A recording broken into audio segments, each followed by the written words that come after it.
I'm kind of bouncing in between both rooms, funneling from the original one. I am Preston. I am a second-year physical therapy major. Hi everyone, I'm Kaya. I'm a junior and I'm studying industrial and systems engineering. And today we will be going over just kind of the gist of what the HuskyADAPT design teams is and what you can be doing with it this year. So let's go ahead and get started. Today we're going to go over a few different things about the design teams. First off, we're going to look at what they are, then go over the specific challenges of this year. And then at the very end, we're just going to do a quick brainstorming session so you guys can get a better idea of what sort of activities being on one of these teams may entail, specifically tailoring to those teams. All right, so we're going to have a quick video here. Our design is for William, who has spastic diplegia, which is a type of cerebral palsy. This means that his knees adduct or bend inwards as he pedals his recumbent bike. So here's a video of William when we first met him. He's riding his bike here with no alterations, and we can see that his knees adduct as he pedals. Our goal was to design something to prevent this adduction to improve his pedaling biomechanics and prevent future joint deterioration. So here is our current design, which acts as a barrier between William's legs. PVC pipes are attached to a base with screws and 3D printed support pieces as seen here. The base is then attached to the seat of the bike for William to sit on top of. The space between the PVC pipes was set to keep separation between William's legs, which we found improves his pedaling biomechanics. We also added foam on top of the base for comfortability and increased height, which we also found to help prevent adduction. So here's a video of William riding his recumbent bike with our barrier design. There is improvement in his adduction, but we can see that this attachment sways side to side when he pedals since the base is not very rigid.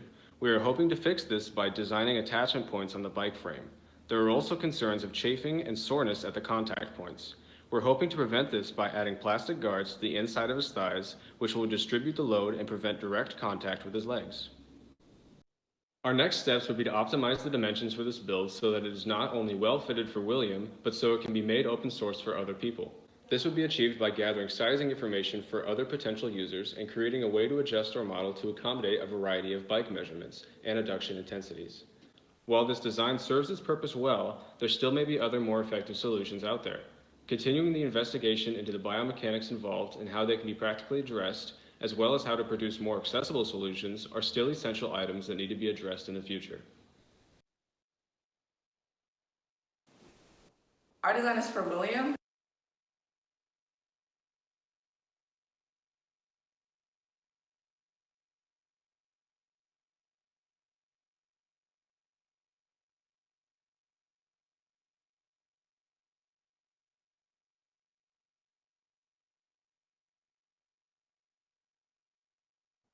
All right, so I guess this is my slide. Sorry, I'm in the other room letting another person in, so we should have another one joining us. As you can just see, that this basically summarized what the design teams do. We have a challenge that we'll have for each our different groups, and we want to address that challenge with possible solutions using the design engineering process.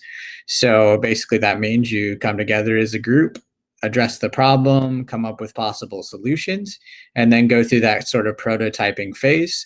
Then once you have decided which is your best design to fabricate, from there we'll go ahead and do the fabrication or implementation of your design, and then test it, and again see anything that needs improvement, and then refine it and keep doing until you have reached your final product.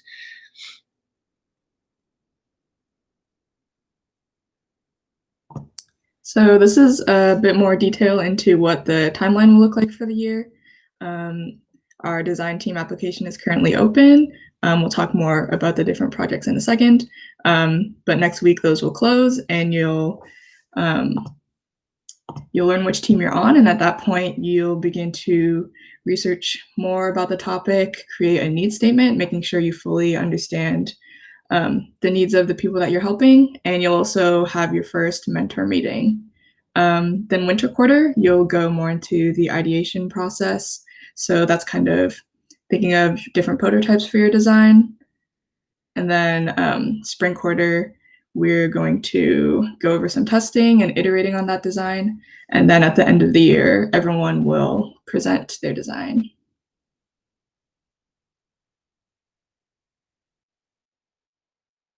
So real quick, we'll go over the different design challenges this year. There are 4 available currently.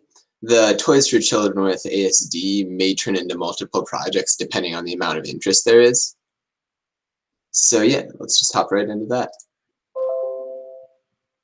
So the first up is Step Up app, and we have a video to explain it. I'm a physical therapist at Seattle Children's Hospital, and I work on the cancer care unit.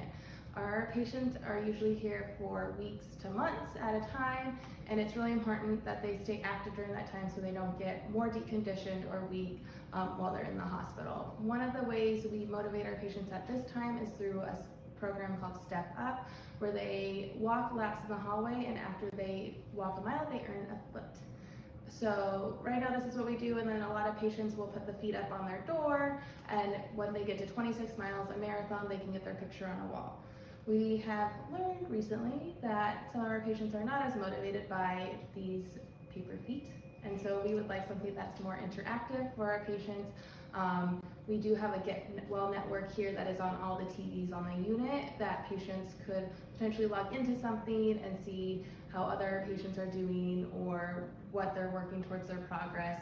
Of course, we would have to make sure that we use the rules of HIPAA and don't violate those with the patient privacy, but just hoping to motivate our patients to walk more and stay active. Thank you.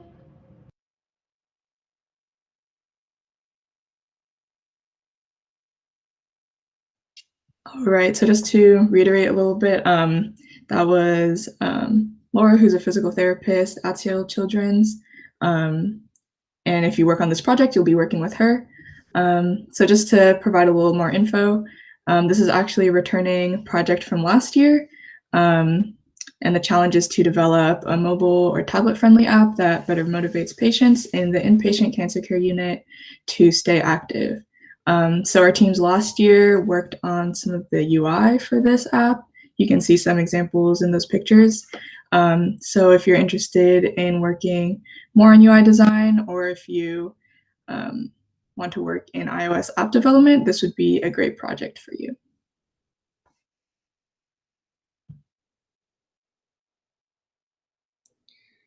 All right, thank you for bearing with our technical difficulties. The next challenge we have this year is a Gait training walker.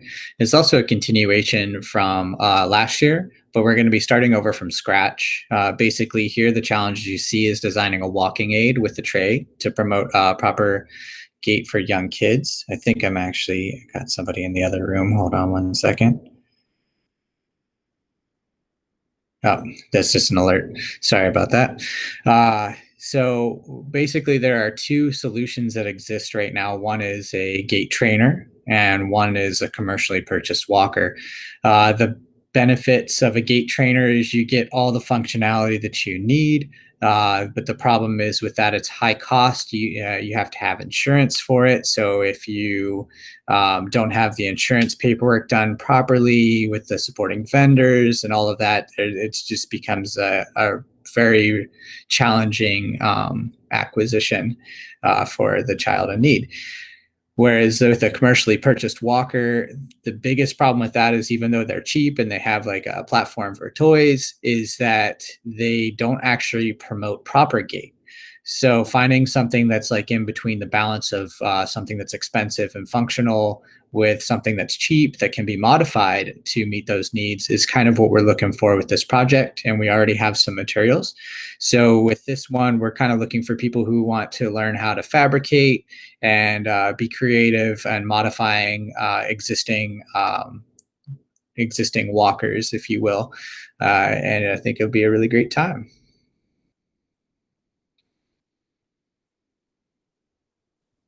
So our third project is to design toys for children with autism spectrum disorder that help them with tasks such as speaking, reading, or counting.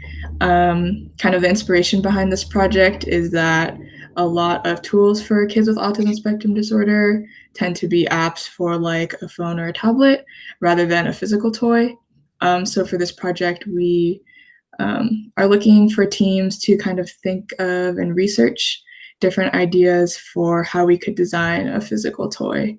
And so they can cater to specific learning styles like auditory, visual, or tactile. So if you're interested in this project, I think it's a good opportunity to be creative and thinking of what you want to do with your design. So our final project is making a remotely steered Go Baby Go vehicle. So Go Baby Go is a different group that we work with, and they help mobility of small children by taking those little Go cars or whatever they're called and giving them better ability to sort of use as a wheelchair in a way. So one limitation of this, though, is that sometimes the parents have to take over and manually steer the car if the child is unable to. And that can be a bit of a problem because the parent just has to grab the wheel and steer it directly. So we would like to fix this by making the steering on this remote controlled. So if you're interested in skills such as electrical engineering or mechanical engineering, with prototyping and kind of creating new iterations of this sort of project, then this would probably be the project for you. And are there any questions before we move on to the breakout section? You can type in the chat, or if you'd like, you can unmute yourself. Hi, I have a question. Oh, can you guys hear me? Yep. Oh, okay. I have a question about the Step Up app. How far along is that app? And it seems like you guys already got started on that, but you guys were looking for like UI and UX designers. Are you thinking about redesigning the app, or are you still wanting to go on the same tangent and like making more aspects of it? Yeah, so right now the teams kind of have kind of their wireframing and UI done in the sense of those pictures you saw is kind of what they have. But if you're interested in UI, like there's definitely an opportunity to kind of improve the UI that they have. And then in terms of the actual app development, there hasn't been much work done in that area yet. So that would basically be starting from scratch on that part. Okay, thank you.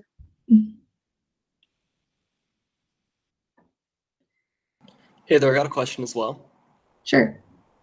For the Toys for Children with ASD project, you said that one of the main things is going to be researching how to create those toys. Do you see a possibility for later in winter and spring quarter, the people working on those toys would start fabricating those toys specifically? Yes, that would be the plan. Okay, great. So we were kind of hoping during the brainstorming time period, you'd be looking more into researching and then deciding what direction you want to go with your toy. And then later in the year, you'd begin actually creating prototypes of that toy. Okay, thank you. Yep.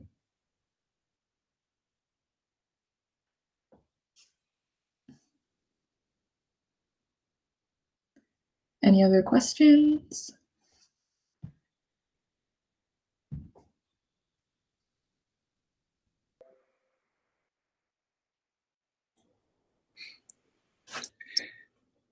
Yeah, so the application should be out by now. You can find those in the link tree. Kaya has so kindly just put in the application link in the chat as well. So I would encourage you to, if you don't have time to fill it out right now, obviously filling it out right now would be the best, but you can save that in your favorites link.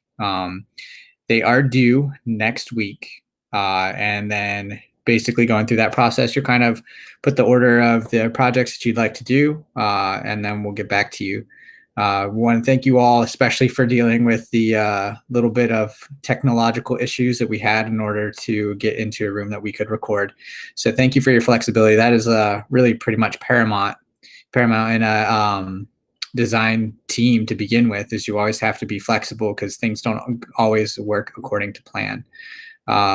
Additionally, too, there's one thing I want to add in case you guys have any questions before we go, is we can let you know what our contact information is. I'm going to go ahead and type that into the into the chat window in case you have any questions about each of our individual projects. I encourage you to reach out to all of us, and then we can chat more about that. Additionally, too, I want to just touch back on the Gait walker trainer.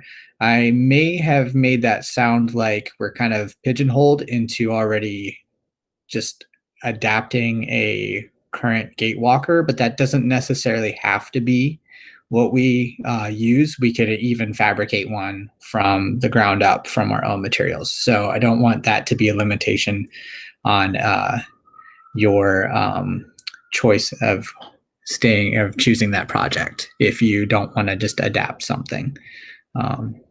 Kaya and Colin, do you have anything else to add?